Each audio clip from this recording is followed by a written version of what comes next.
walking down this road of mine, this road that I call home. So am I wrong for thinking that we could be something for real? No, am I wrong for trying to reach the things that I can't see? But that's just how I feel. But that's just how I feel. That's just how I feel. Trying to reach the things that I can't see. What's up mga katopik? Welcome sa Day 2 ng aming North Luzon Loop. Kung hindi mo pa napanood ang Day 1, ay balikan mo na agad ito sa aking channel. At i-hit mo na din yung subscribe button para maging updated sa aming latest uploads. Shoutout din kay Nervy Flores na nasa Katarman Samar. Salamat sa suporta, boss. Mga alas 6 na kaming gumayak sa aming Day 2. Ang biyahe ngayon ay simula dito sa Vigan City papuntang Tuguegarao City na may layong mahigit kumulang 300 kilometers at kakain ng 6 hanggang 7 oras na biyahe. Pero hindi lang kasi puro biyahe ang balak naming gawin ngayon. Since nandito na kami sa Ilocos, ay dadaanan na din namin ang mga iilang tourist destinations. Siyempre di natin palalampasin ang kape sa umaga. Okay. Let's go!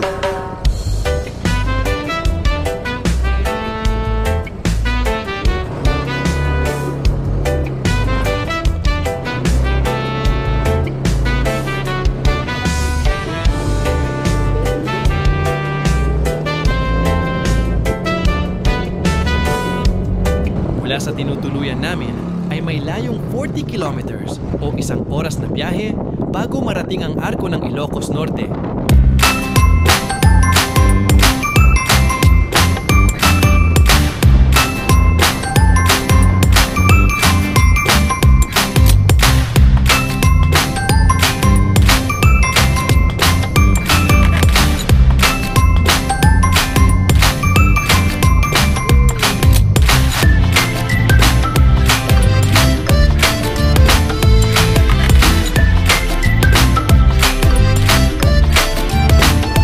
Sumalubong agad sa amin ang makasaysayang arko ng Ilocos Norte sa bayan ng Badok. Hindi lang ito simpleng welcome arch. Ito ang nagsisilbing simbolo ng pagiging gateway to the north. Natakam kami sa binibentang taho ni Kuya kaya kain muna kami. Unang damage ay 60 pesos.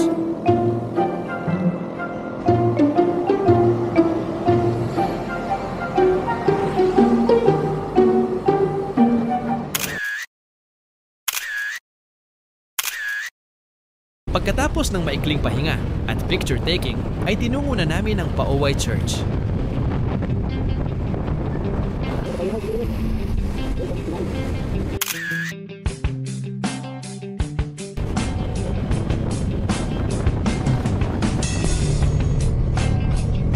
Napakaganda ng tanawin ng kalsada sa norte. Sa kaliwa tanaw mo ang asul na karagatan. Refreshing sa mata. Pansin mo din ang mga lumang bahay. Nakakamangha ang disenyo para ka talagang bumalik sa lumang panahon.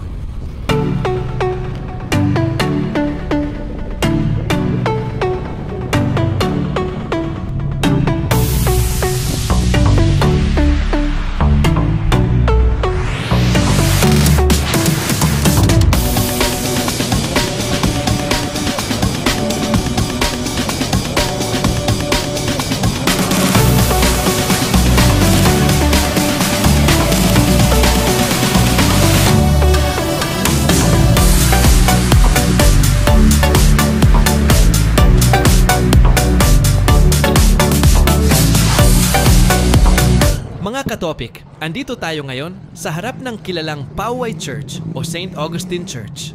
Isa itong UNESCO World Heritage Site at kilala sa tawag na Earthquake Baroque dahil sa malalaking buttresses na sumusuporta rito laban sa lindol. Itinayo pa noong 1694 at natapos 1710 kaya higit 300 taon na itong nakatayo.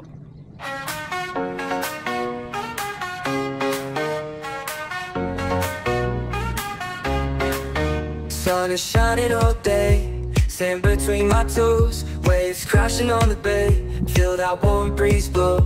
No worries on my mind, just leave stress behind.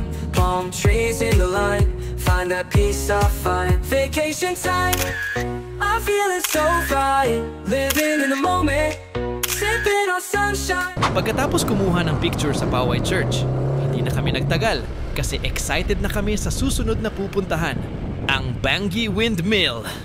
Pack your dreams, let's hit the road. Golden mornings, open roads. No more worries, no more fear. Just you and me, the sky's so clear. Got no map, but that's alright. We'll chase the sun into the night. Every heartbeat, every street, a brand new world under our feet. Habang binabaybay namin ang kalsada papuntang Bangi, ay may nadaanan kaming kainan sa rotonda. Balak kasi namin kumain ng lokal na pagkain para naman matikman namin ang timpla ng lutong Ilocano.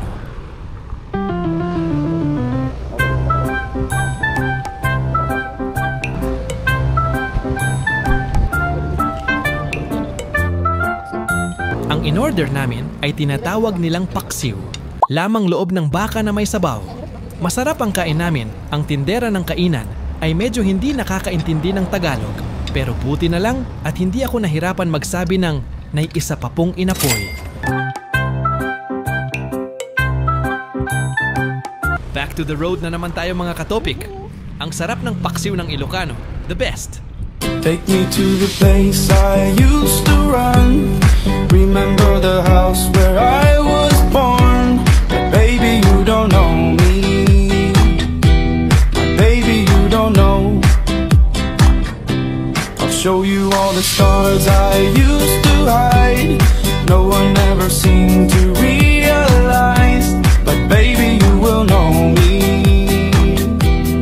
Ang ganda ng kalsada sa norte, napakalawak, 4 lanes, may parte na asphalt, meron din hindi. Solong-solo mo ang kalsada.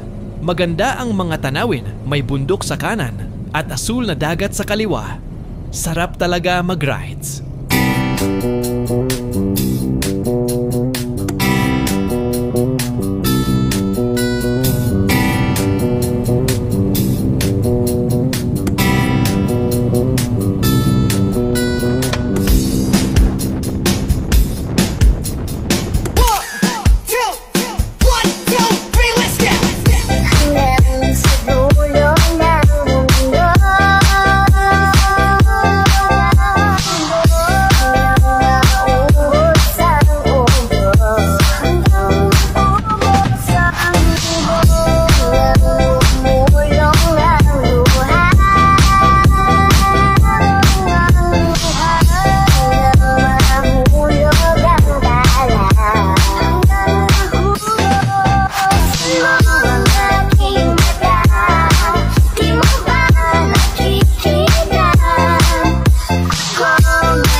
Hindi na kami masyadong nagtagal sa Bangi Windmill.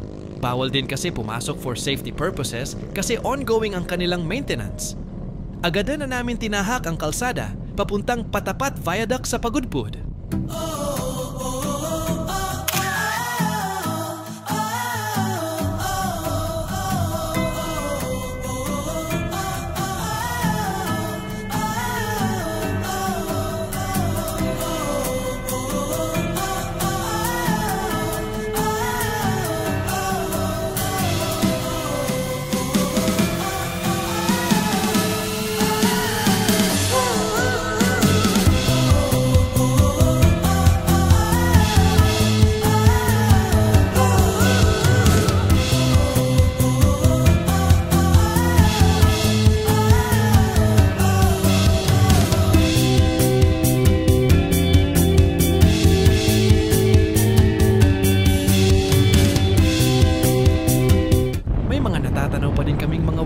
Sa bahaging ito ng kalsada, nakakamangha talaga ang laki ng LSE. Kaso meron mga ongoing roadworks sa bandang ito. Pwede naman daanan pero maingat pa din.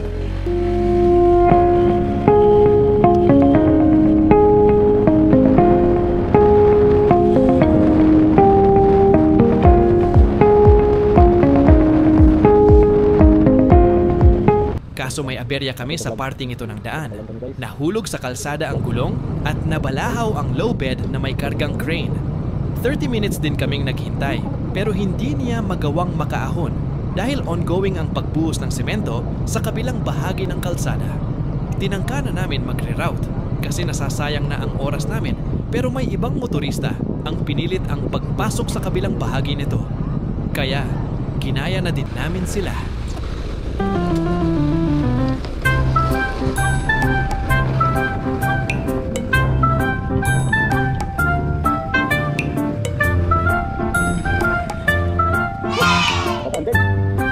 Mga ilang kilometro lang ay narating na namin ang Patapat Viaduct.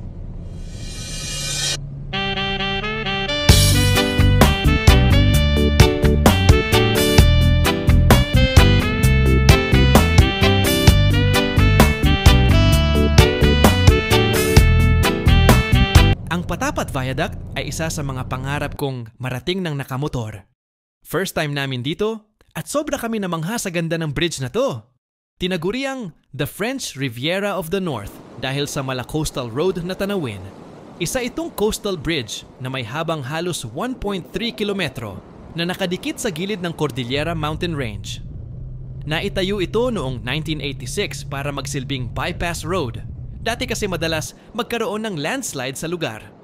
Ngayon, bukod sa pagiging bahagi ng Maharlika Highway, isa na rin itong sikat na tourist spot at Instagrammable landmark sa Ilocos. Nagpahinga na muna kami saglit dito sa dulo ng Patapat.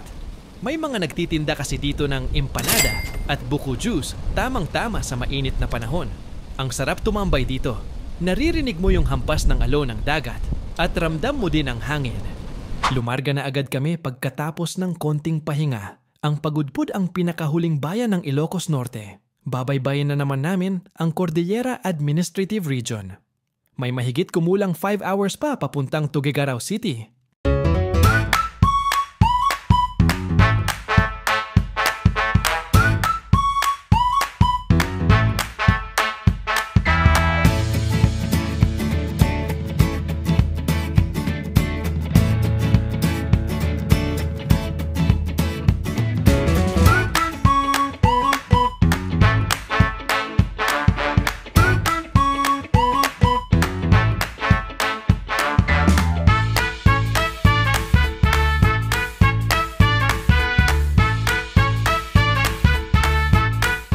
Nadaanan na namin yung statue ni Virgin Mary. Kadalasan sa mga riders ay nagdadasal dito para sa matiwasay na biyahe at nanghihilamos sa umaagos na tubig kasi pinaniniwalaan nila itong miracle water.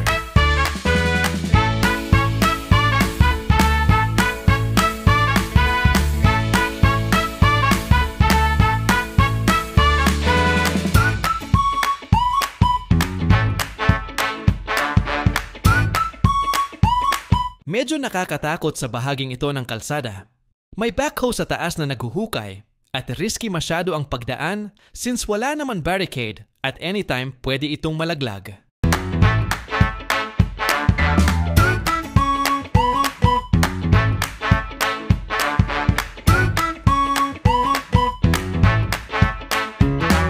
Sana magtuloy-tuloy na talaga ang magandang panahon hanggang sa makaabot kami ng Tuguegarao City. Sa bahaging ito ng biyahe ay namangha kami sa ganda ng tanawin at sa kalsadang tanaw mo ang malawak na dagat na humahampas ng malalakas na alon.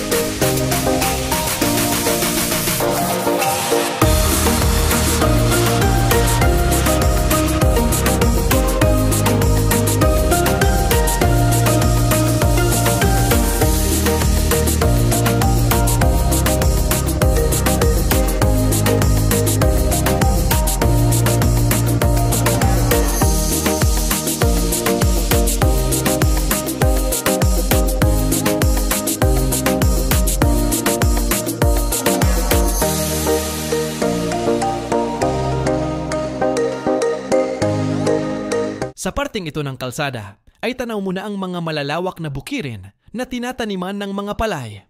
Sobrang refreshing sa mata.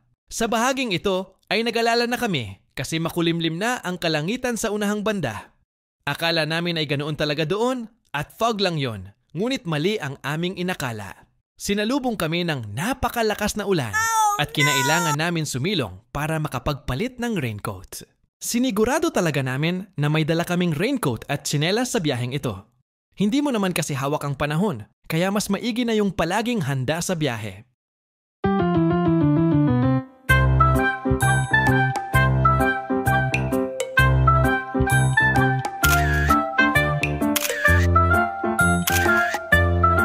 Back to the road na naman tayo mga katopik. Walang makakapigil sa rides na to kahit bumagyo pa.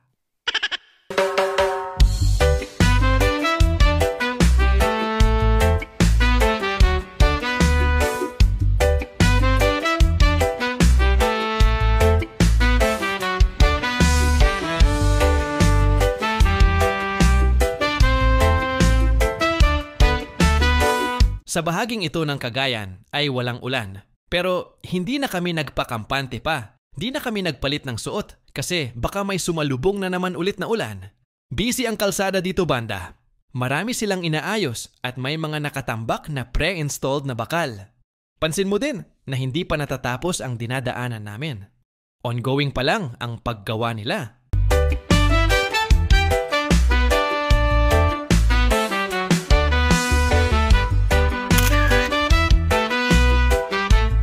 Unang bayan, Claveria. Isa ito sa pinakamagandang coastal towns sa Hilagang Luzon.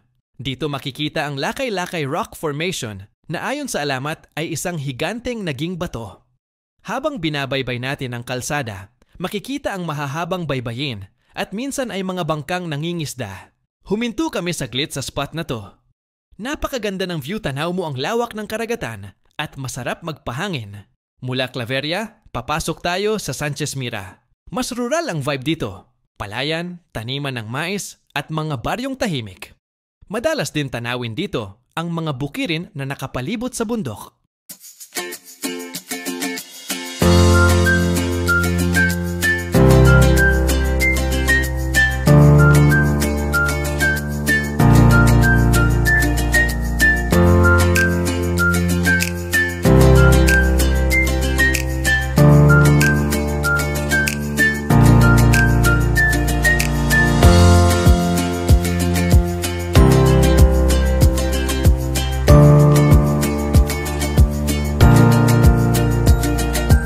Susunod, ang Pamplona.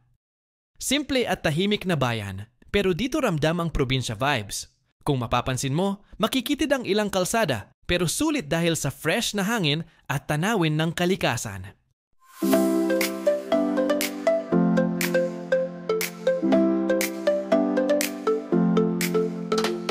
Morning light is shining through. In the kitchen, a brand new view. The aroma of coffee fills the air. With every sip, I feel the care. Let's start the day. Smile so wide with the warmth of the sun. Enjoy inside. Housework awaits, but I'm ready to go. With morning light and coffee glow.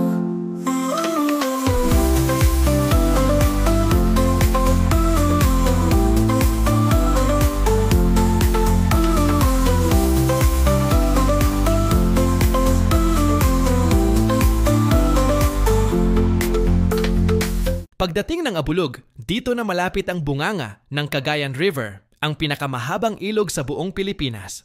Ang lugar na ito ay parte ng Delta System, kung saan dumadaloy ang ilog papuntang dagat, isang napakahalagang lifeline ng rehiyon.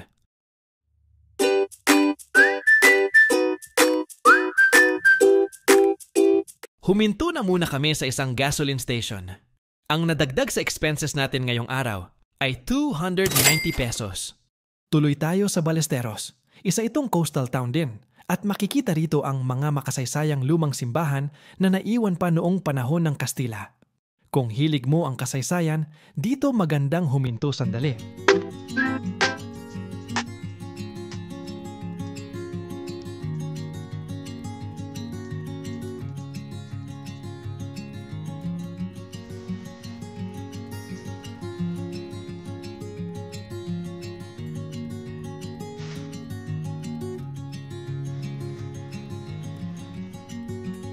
Nakaabot na kami sa junction na to.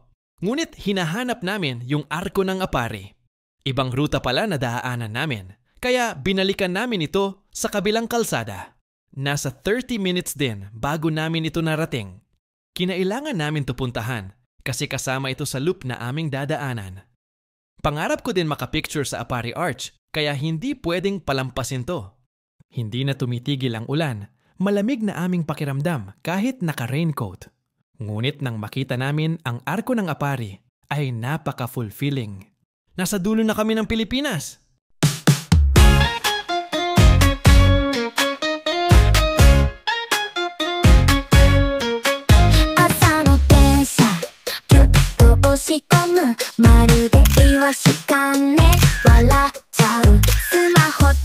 Bago namin tinahak ang kalsada papuntang Tuguegarao, ay nagmeryenda muna kami ng tupig at bibingka. Solid ang sarap. Nadagdag sa gastos natin ay 100 pesos.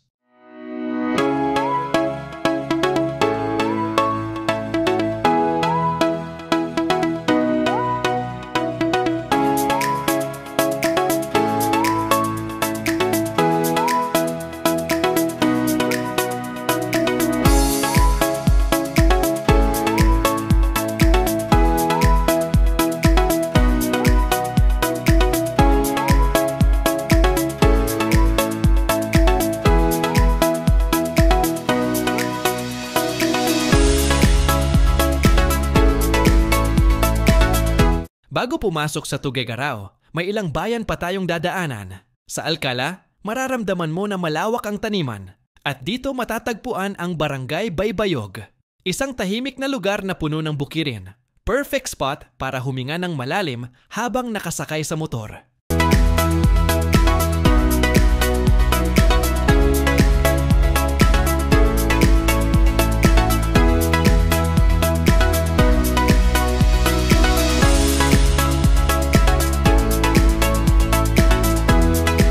Pagdating sa Amulong, mararamdaman mong lumalapit ka na sa city. Kilala ito sa malalawak na taniman ng palay at isa ring lugar na malapit sa Cagayan River.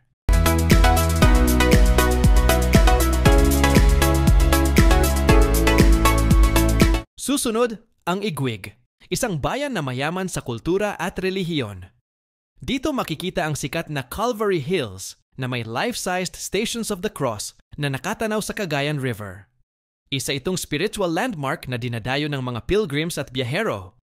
And finally, nasa Tuguegarao City na tayo. Agad namin pinuntahan ang transient house na aming tutuluyan. Sana meron pang bakante.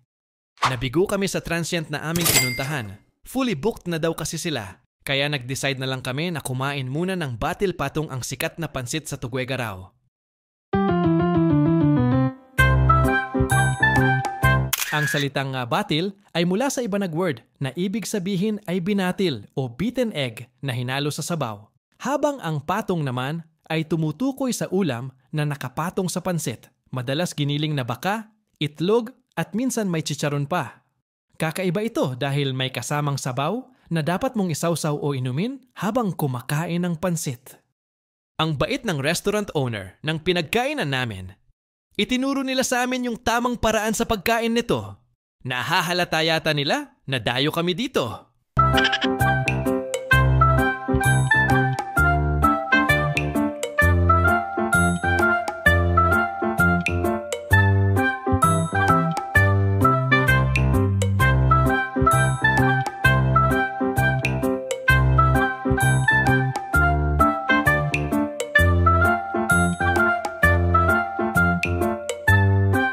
Habang kumakain, ay sinamantala din namin ang pagkakataon ng makahanap ng matutuluyan. Meron kami nahanap sa TikTok at nung tinawagan namin buti na lang at may bakante pa. Ang nakuha naming room sa Parbs Dormitory and Transient ay halagang 1,350 pesos. Malawak ang kwarto, may isang double deck at isang queen size bed. Meron na din siyang sariling CR. Agad na namin sinampay ang aming mga basang damit. Masaya din kami dahil maraming outlet saktong-sakto sa mga nag-empty bats naming cellphone, camera at intercom. Overall gastos natin ay 2,570 pesos. Sa wakas mga katopic, after 12 long hours sa kalsada, ay mababawi na ulit namin ang aming lakas. Sana ay masaya kayo sa naging journey sa aming Day 2 ng North Luzon Loop. Asahan nyo sa Day 3 namin ang malawak na bukirin ng Isabela, delikadong kalsada ng Santa Fe, at ang napakagandang Pantabangan Dam ng Nueva Ecija.